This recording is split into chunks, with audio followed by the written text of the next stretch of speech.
आखिर क्या वजह है कि ईरान के सुप्रीम लीडर आयतुल्लाह खामनाई की शहादत के बाद आवाम के अंदर गम गुस्सा पाया जाता है। हर तरफ गम का एक आलम है।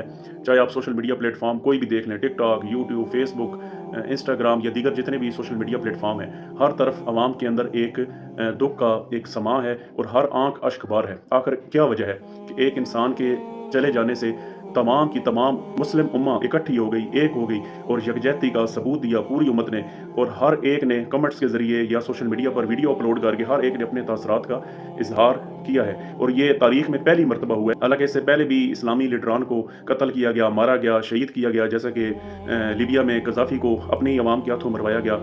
उसके बाद सद्दाम हुसैन को सज़ाए मौत दी गई।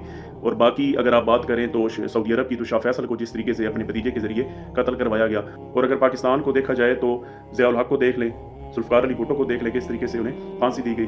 तो ये कोई तारीख में पहली मरतबा नहीं हुआ है। इससे पहले भी इस्लामी लीडरान को इसी तरीके से शहीद किया गया है, डायरेक्ट अमेरिका की जानब से मरवाया गया है या अपने ही बंदों के ज़रिए मरवाया गया है। जैसा कि लीबिया में आप देख लें गद्दाफी के साथ क्या हुआ, शाह फैसल आप देख लें, शाह फैसल को अपने ही भतीजे के ज़रिए कत्ल करवाया गया।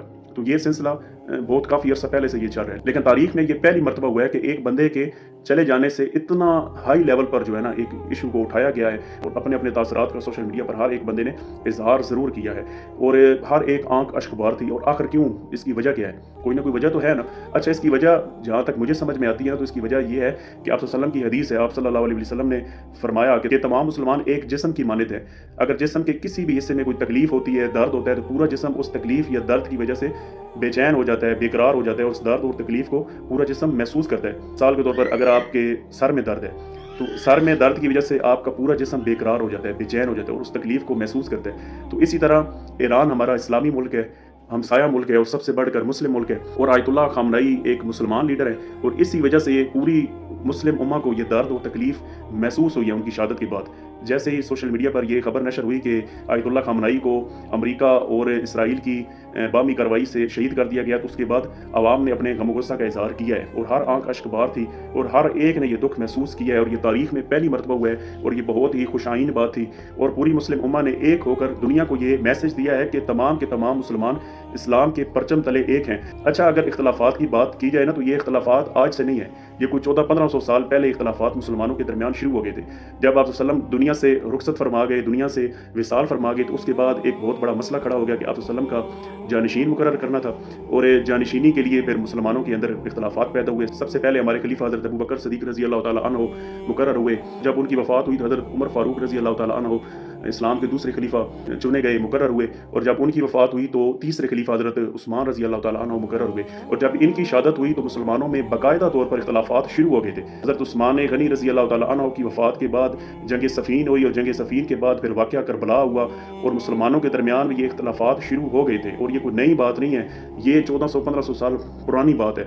अच्छा, इख्तलाफात होना कोई बुरी बात नहीं है। छोटे छोटे इख्तलाफात हैं तमाम मसालक के अंदर, चाहे शिया सुन्नी आप देख लें, देवबंदी देख लें, अहले हदीस देख लें, या बाकी जितने भी मसालिक हैं, तो इनमें छोटे छोटे मामूली से इख्तलाफात है। मसला सिर्फ इस वजह से पेश आता है कि जब पब्लिक के अंदर चीज़ें नशर की जाती हैं, जब अहले सुन्नत वल जमात की तरफ से अहले तशय्युं को काफिर करार दिया जाता है या अहले तशय्युं की जानब से पब्लिक में सोशल मीडिया पर साहबा कराम की तौहीन की जाती है, तो इस वजह से जो ये इख्तलाफात भड़क जाते हैं और ज़्यादा संगीनी की सूरत हाल इख्तियार कर जाते हैं। तो मेरे हिसाब से अगर इन इख्तलाफात को अपनी जगह रखा जाए और पब्लिक में नशर ना किया जाए, हर मसले अपनी अपनी डोमेन में रहे और अपनी अपनी डोमेन में रहकर जो बात करनी है करें, लेकिन पब्लिक में ये चीज़ें नशर ना की जाएँ, तो ये इख्तलाफात कम अज़ कम ख़त्म नहीं तो कम हो सकते हैं। और बाकी आप अलैहिस्सलाम ने ये कहा था कि बनी इसराइल के 72 फ़िरके होंगे और मेरी कौम के 73 फ़िरके होंगे।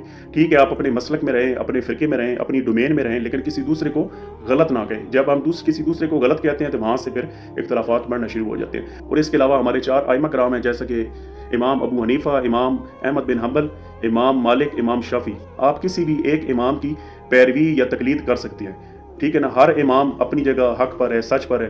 अगर इन चारों आइमा कराम को देखा जाए ना, तो इनके दरमियान जो इख्तलाफात थे ना, वो कोई हवाई इख्तलाफात नहीं थे, वो इल्मी बुनियादों पर इख्तलाफात थे और चारों हक पर हैं और आप किसी एक की पैरवी कर सकते हैं। अगर आप चारों की पैरवी करेंगे तो आपका जो अमल होगा वो बातिल हो जाएगा। मिसाल के तौर पर अगर आप इमाम शाफी को लेकर आप कोई अमल करते हैं, तो हो सकता है इमाम अहमद बिन हंबल के नज़दीक वो अमल कबूल ना हो, वो ठीक ना हो, तो आपका अमल बातिल हो सकता है। लिहाजा किसी एक इमाम की पैरवी करें اور باقی اللہ پہ چھوڑ دیں انشاءاللہ۔ ہمیں اس بات پر یقین ہے، ہمارے جو علماء کرام ہیں، جو ہمارے بزرگ ہیں، انہوں نے ہمیں بتایا ہے کہ یہ چاروں امام حق پر ہیں، لیکن چاروں کو ساتھ لے کر آپ نہیں چل سکتے ہیں۔ اگر آپ چاروں کی پیروی کریں گے تو آپ کا عمل باطل ہو سکتا ہے۔ کسی ایک کی پیروی کریں اور اللہ پہ چھوڑ دیں، اور باقی اپنی ڈومین میں رہیں، کسی کو چھیڑیں نہیں، کسی کو سوشل میڈیا پر آ کر غلط نہ کہیں۔ جس طرح اہل سنت یا اہل تشیعوں کی جانب سے جو بیانات دیے جاتے ہیں سوشل میڈیا پر، تو اس طرح اختلافات کی آگ مزید بھڑک جاتی ہے۔ اپنی اپنی ڈومین میں رہیں، اپنے اپنے مسلک پر قائم رہیں، اور کوشش یہی کریں کہ بس کسی کو غلط نہ کہیں، اور غلط کہنا بھی ہے تو کم از کم اپنی مجالس میں کہیں، اپنی محفل میں کہیں، اپنی ڈومین میں کہیں، کم از کم اسے پبلک نہ کریں، عوام کے اندر نشر نہ کریں، تاکہ کم از کم جو فرقہ واریت کی جو فضا اس وقت چل رہی ہے وہ کم از کم ہو جائے۔